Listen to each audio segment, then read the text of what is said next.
In a word like northern, the spelling here you can see is actually no different than the real spelling of the word. But what I've done is broken it for you into syllables. And I use uppercase letters for the stressed syllable. So nor is going to be longer, thern is going to be shorter. Part of why this word is so difficult is that we have to do the TH and R close together, and this one is quick and unstressed. First, I would just work on the nor part, work on the sound of or.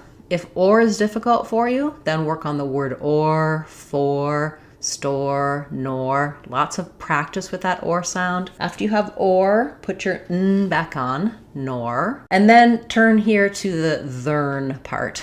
Again, I would build from the When there's th and r, if I start with th and just do th, it's going to be difficult to get my position quickly enough. I'm going to end up with I'll end up with something too soft there. If I start with my and then I add my th back, I'm going to have more success. There. And then even more difficult, thern, You may have to break it again and do the plus the n. Earn. So the back of my tongue is in that tight position, front of the tongue lifts.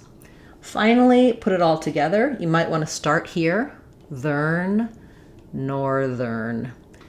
Take it slow, build up a little bit at a time. Be aware that even though we have north, this th is voiceless. No vibration here. In NOR-thern, it changes to the voiced ther sound. Once you can say northern, you've broken it down, you've put it back together, it's coming out more smoothly. Don't forget to practice it in some short phrases, because you might find you've mastered it, but then you go to say the northern states or the northern part of the country, the northern hemisphere, and it still gives you trouble.